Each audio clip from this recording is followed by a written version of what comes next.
नमस्ते बच्चों, मैं आपकी सामाजिक अध्ययन विषय की अध्यापिका मनीषा गौतम। आज आपको आपकी सामाजिक अध्ययन की पुस्तक का पाठ 20 स्वतंत्रता के पश्चात भारत का भाग 2 पढ़ाने जा रही हूँ। देखिए बच्चों, इससे पहले हम इसका प्रथम भाग पढ़ चुके हैं और प्रथम भाग में हमने आपको स्वतंत्रता के पश्चात भारत की क्या स्थिति थी, किन चुनौतियों का सामना भारत को करना पड़ा, कैसे लोग एक देश से दूसरे देश पलायन करने के बाद कैसी उनकी स्थिति रही थी, कैसे उन्होंने अपनी जीविका जी और कैसे उन्होंने अपनी जीवन में समस्याओं का, परेशानियों का, कठिनाइयों का सामना किया, ये सब हमने आपको पढ़ाया था। तो अब हम आपको पढ़ाने जा रहे हैं इसका अगला भाग और शुरुआत करने जा रहे हैं हम इसके अन्य देशों के साथ भारत के संबंध से। ठीक है बच्चों, तो सभी बच्चे अपनी बुक खोलेंगे और मेरे साथ ध्यान पूर्वक पढ़ेंगे, सुनेंगे और समझेंगे। चलिए शुरू करते हैं।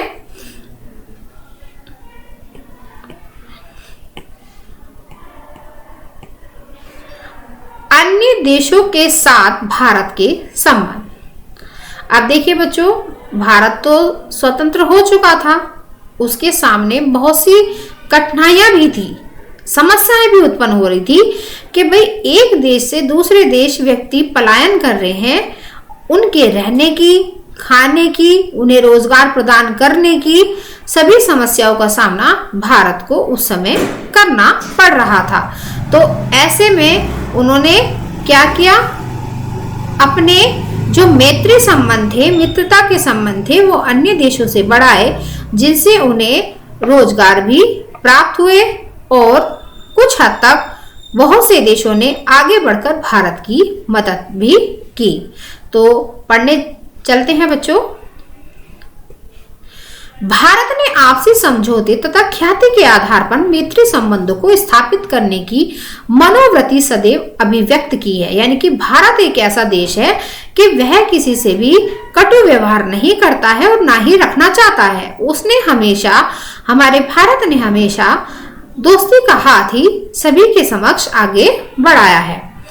स्वतंत्रता के लिए किए गए राष्ट्रीय आंदोलन के समय भी हमारे नेताओं ने भाईचारा, न्याय, समानता तथा अन्य देशों के साथ संबंध में आपसी समझदारी की नीति अपनाई थी। यानी कि किसी भी देश से हम लड़ना नहीं चाहते थे और हमेशा भाईचारे की भावना मन में रखते हुए अपने कदम को आगे बढ़ाते थे।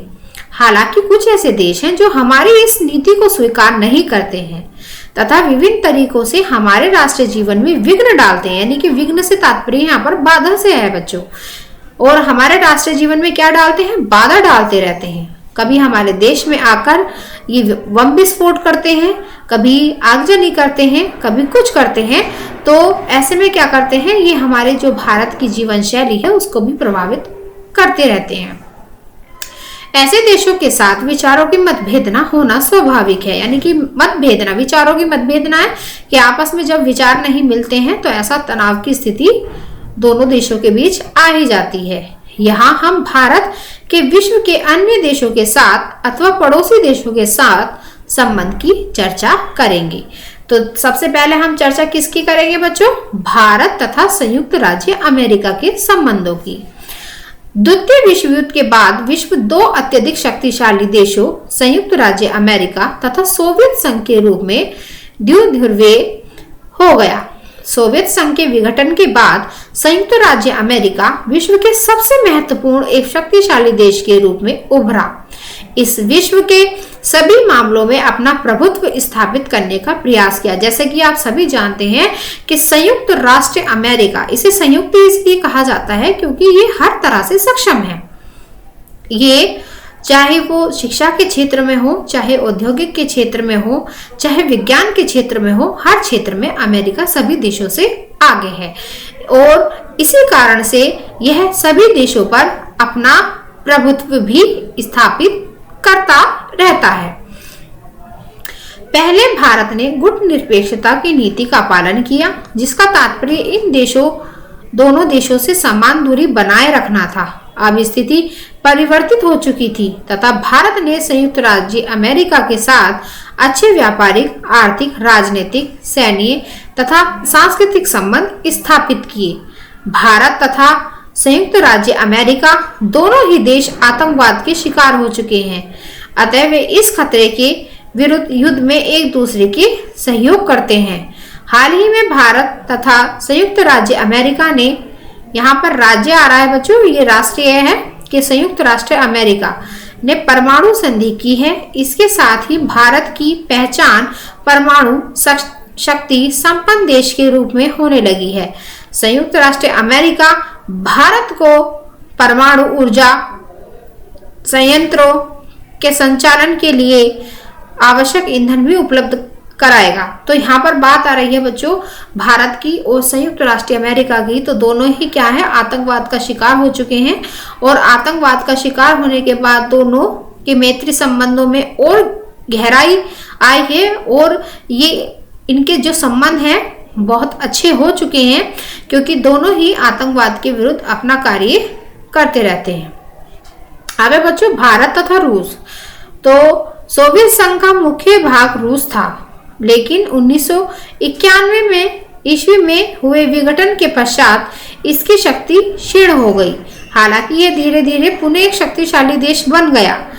यह विश्व का सबसे बड़ा देश है। भारत तथा रूस के संबंध बहुत लंबे समय से हैं। आप पढ़ चुके हैं कि सुभाष चंद्र बोस स्वतंत्रता के राष्ट्रीय आंदोलन में सहयोग प्राप्त करने के लिए सबसे पहले रूस गए थे, किंतु उन्हें रूस का सहयोग प्राप्त नहीं हो सका क्योंकि रूस मित्र राष्ट्रों की सेना का एक सदस्य था। स्वतंत्रता के पश्चात भारत तथा रूस ने एक मैत्री संधि पर हस्ताक्षर किए तथा औद्योगिक, व्यापारिक तथा सैन्य क्षेत्रों में एक दूसरे को सहयोग प्रदान किया। बोकारो तथा भिलाई में स्थित लोहा इस्पात संयंत्र रूस के सहयोग से स्थापित किए गए। भारतीय रक्षा बलों के शस्त्रों की आपूर्ति का एक बड़ा भाग रूस द्वारा या उसके सहयोग से उपलब्ध कराया जाता है। तो यहाँ पर बात आ रही है शस्त्रों की। तो जो भारत में युद्ध क्षेत्र में शस्त्र काम आते हैं, रक्षा बलों की रक्षा करने के लिए जो शस्त्र काम आते हैं, वह रूस से ही प्रदान किए जाते हैं और इसी के कारण इनका जो मैत्री संबंध है वो अधिक गहरा हुआ है। अब पढ़ते हैं बच्चों भारत तथा पाकिस्तान। आप पढ़ चुके हैं कि स्वतंत्रता के समय भारत दो देशों भारत तथा पाकिस्तान में बंट गया था। दोनों देशों के बीच कड़वाहट आज भी कम नहीं हुई है। जम्मू एवं कश्मीर भारत में सम्मिलित हो गया था, किंतु पाकिस्तान का यह दावा करता है कि यह राज्य पाकिस्तान का होना चाहिए। 1948 ईस्वी में इसने जम्मू एवं कश्मीर पर आक्रमण करके इस राज्य के एक बड़े भाग पर कब्जा कर लिया। यह इन दोनों देशों के मध्य कड़वाहट का एक केंद्र बिंदु है। भारत की मनोवृत्ति पाकिस्तान के लिए बुरी नहीं है तथा इसने मित्रता की दृष्टि से कई कदम भी उठाए हैं, किंतु पाकिस्तान ने निरंतर भारत की पीठ पर वार किया है। यही कारण है कि इन दोनों देशों के संबंध सामान्य नहीं हो चुके हैं। तो यहाँ पर बात आ रही है बच्चों भारत और पाकिस्तान की। जैसे कि आप सभी अच्छी तरह से अवगत हैं इन दोनों देशों से, आपको पता है कि इनमें जो मैत्री संबंध है उनमें कड़वाहट आ चुकी है। किसको लेकर? जम्मू एवं कश्मीर को लेकर, क्योंकि एक तरफ कहता है भारत कि ये जम्मू कश्मीर हमारे देश में मिल जाना चाहिए, जो कि मिल भी गया है, और दूसरी तरफ पाकिस्तान कश्मीर पर अपना हक रखता है। तो इसी के कारण इन दोनों देशों में बहुत समय से कड़वाहट जारी है, जिसका जो असर है वो आम जनता को, आम लोगों को भुगतना भी कभी कभी पड़ जाता है और युद्ध की स्थिति भी बनती रहती है। भारत और पाकिस्तान के मध्य 3 युद्ध क्रमशः 1965 ईस्वी से 1971 ईस्वी तथा 2000 ईस्वी हुए हैं।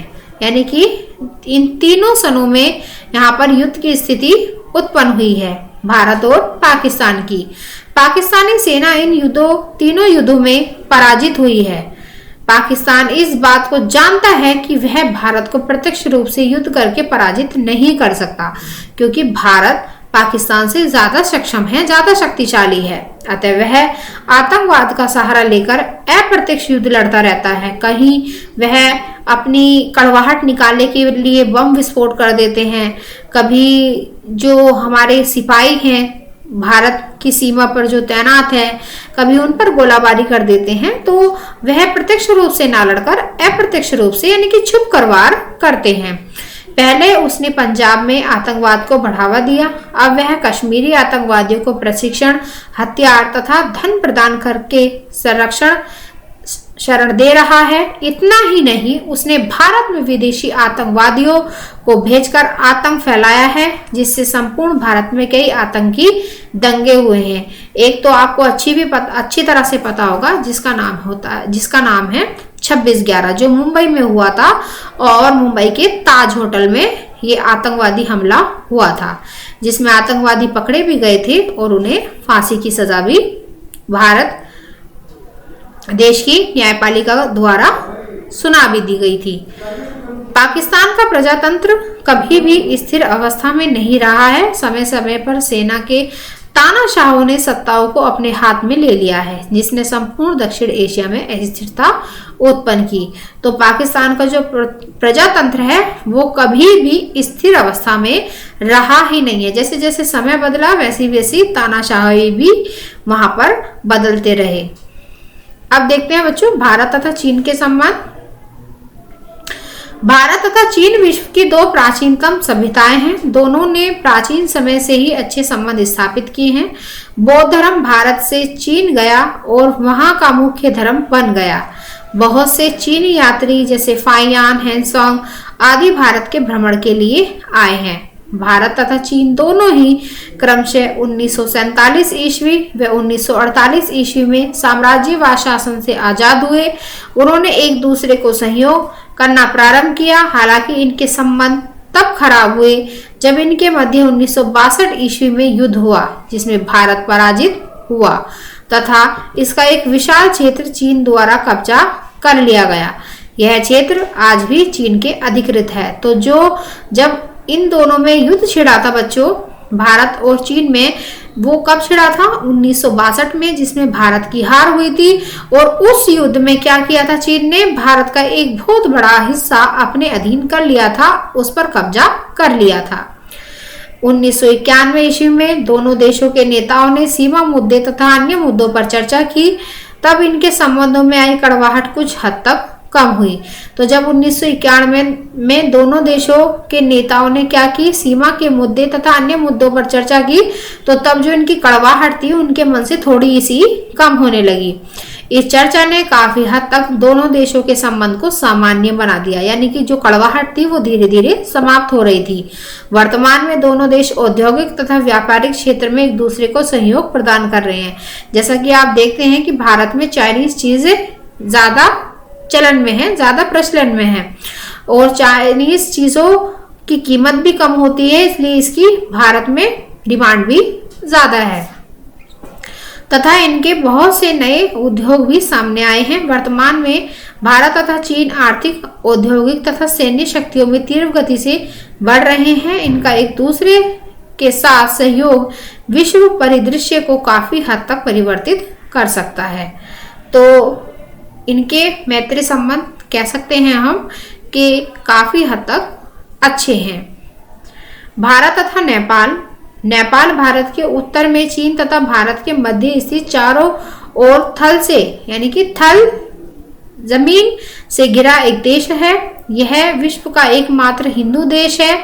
यहाँ पहले राजतंत्र था, यानी कि राजाओं का राज था, लेकिन अब यहाँ प्रजातंत्र की स्थापना हो चुकी है। प्रजातंत्र यानी कि प्रजा का तंत्र, तथा राजा के पद को समाप्त कर दिया गया है। तो नेपाल एक ऐसा देश है बच्चों जहां पर पहले राज्य करते थे, उसके बाद जो है वहां पर भी प्रजातंत्र लागू हो चुका है, उसकी भी स्थापना हो चुकी है। अब जो वहां प्रजा है वो अपने अनुसार सरकार का चयन कर सकती है और अपने देश को चला सकती है। भारत कई क्षेत्रों में नेपाल का सहयोग करता है, जिसमें औद्योगिक, व्यापारिक तथा आर्थिक क्षेत्र सम्मिलित हैं। नेपाल के अधिकांश भाग वह सड़कें भारत के सहयोग से निर्मित हुई है। नेपाल अपने आयात निर्यात को भारतीय बंदरगाहों के मध्य से संचालित करता है। हाल ही में कुछ भारत विरोधी गतिविधियां नेपाल में घटित हुई हैं, लेकिन यह आज भी अच्छे मित्र राष्ट्र हैं। भारत ने कभी भी नेपाल से अपनी श्रेष्ठता का लाभ नहीं उठाया है।